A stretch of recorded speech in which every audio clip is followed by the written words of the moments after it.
आज की वीडियो में हम बात करने वाले हैं इपॉक्सी फ्लोरिंग की। और मैं जानता हूं आपको इसके बारे में बहुत कुछ जानना है क्योंकि इंटरनेट पे ये एक वायरल टॉपिक है। तो आज की वीडियो में हम बात करने वाले हैं क्या इपॉक्सी फ्लोरिंग को आप पूरे घर में करवा सकते हो या नहीं, इसे किचन में करवाना सही रहेगा या नहीं, इसकी कॉस्ट कितनी आती है, ये टाइल से सस्ता है या महंगा है। तो आज की वीडियो में हम यही बातें डिस्कस करने वाले हैं। मैं आपका होस्ट और दोस्त सेड, आइए इस वीडियो को स्टार्ट करते हैं। तो सबसे पहले बात करते हैं इपॉक्सी फ्लोरिंग होती क्या है। इपॉक्सी फ्लोरिंग के लिए आपको रेजिन और हार्डनर चाहिए। इन दोनों को जब मिलाया जाता है तो एक सॉल्यूशन रेडी होता है और उसी से की जाती है इपॉक्सी फ्लोरिंग। वैसे तो हम रिकमेंड करते हैं कि आप इसे कंक्रीट के फ्लोर पे करवाओ, बट अगर आपका मार्बल या टाइल से बना हुआ फ्लोर है तो आप इसे उस पे भी करवा सकते हो। इपॉक्सी फ्लोरिंग की अगर बात करें तो इसमें आपको टाइल्स की तरह जॉइंट्स देखने को नहीं मिलते, एकदम सीमलेस और सुंदर आपको फ्लोर देखने को मिलता है। और इसकी सबसे ज्यादा खास बात यह है कि आप इसे अपने हिसाब से कस्टमाइज करवा सकते हो। और डिजाइन ऑप्शंस तो इतने हैं कि आप चूज करते करते थक जाओगे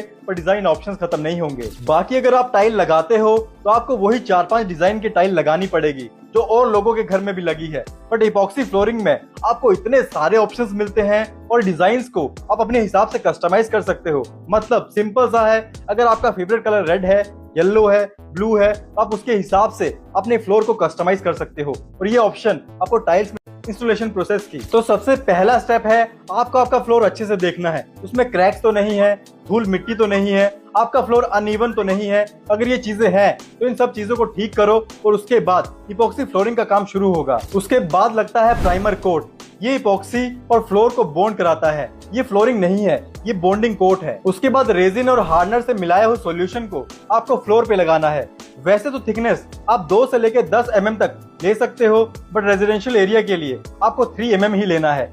3 mm से ज्यादा लोगे तो होगा कुछ नहीं, बस आपकी कॉस्ट बढ़ेगी, और उससे कम लोगे तो बियर और टेयर, मतलब आपकी फ्लोरिंग टूटेगी जल्दी। तो अब बात करते हैं इपॉक्सी फ्लोरिंग की कॉस्टिंग की। तो सबसे पहले बात करते हैं मेटेलिक इपॉक्सी फ्लोरिंग की, जो आपकी कॉस्ट रहेगी 250 रुपए से लेकर 450 रुपए स्क्वायर फीट तक। इसमें लेबर और मटेरियल कॉस्ट इंक्लूड रहती है और ये कॉस्टिंग प्राइस है 3 mm की। इसकी कॉस्ट थोड़ी बढ़ भी सकती है और वो कुछ बातों पे डिपेंड करती है, जैसे आपकी फ्लोरिंग पे हमें काम कितना करना पड़ रहा है, आपकी फ्लोरिंग की रिपेयर कितनी है, दूसरा कॉम्प्लेक्स कितना है आपका डिजाइन। अगर आपका डिजाइन थोड़ा कॉम्प्लेक्स होगा तो रेट बढ़ेगा। अगर सेल्फ लेवलिंग इपॉक्सी की बात करें जो ज्यादातर इंडस्ट्रियल और कमर्शियल एरिया में यूज होता है, तो इसकी कॉस्टिंग जाएगी 100 रुपए से लेके 150 रुपए स्क्वायर फीट तक। तो अब बात करते हैं 3D इपॉक्सी की कॉस्टिंग की। ये ज्यादातर महंगी होती है और ये जाती है 400 रुपए स्क्वायर फीट से लेके 500 रुपए स्क्वायर फीट तक। देखो, अगर आपको पुराने जमाने में नहीं रहना तो इपॉक्सी फ्लोरिंग यूज करो, क्यों, और यहाँ तक कि बाथरूम में भी करवा सकते हो।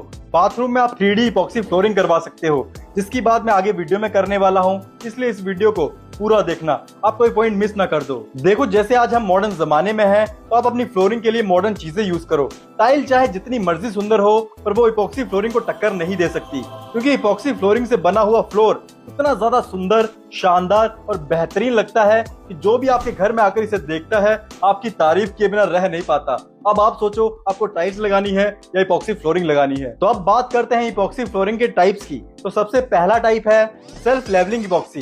ये ज्यादातर इंडस्ट्रियल और कमर्शियल एरिया में यूज होता है। ये एंटी स्किड प्रॉपर्टीज के साथ आता है और ये ड्यूरेबल तो बहुत ज्यादा होता है, बट इसमें आपको ज्यादा कलर ऑप्शंस नहीं मिलते, बट पैटर्न्स का ऑप्शन आपको मिलता है। तो अब बात करते हैं दूसरे टाइप की, जो है मेटेलिक इपॉक्सी फ्लोरिंग। ये ज्यादातर घरों में होती है, जो देखने में बहुत ही ज्यादा शानदार और सुंदर लगती है। इसमें आपको काफी ज्यादा डिजाइन ऑप्शंस मिलते हैं और आप अपने हिसाब से डिजाइन को कस्टमाइज भी करवा सकते हो। मतलब इसमें आपको कोई लिमिटेशन नहीं मिलती, आप अपने हिसाब से अपने फ्लोर को सुंदर बना सकते हो। तो अब बात करते हैं 3D इपॉक्सी की। ये ज्यादातर बाथरूम और बच्चों के कमरों में करवाई जाती है, क्योंकि बच्चों को ये चीजें बहुत ही ज्यादा पसंद आती हैं।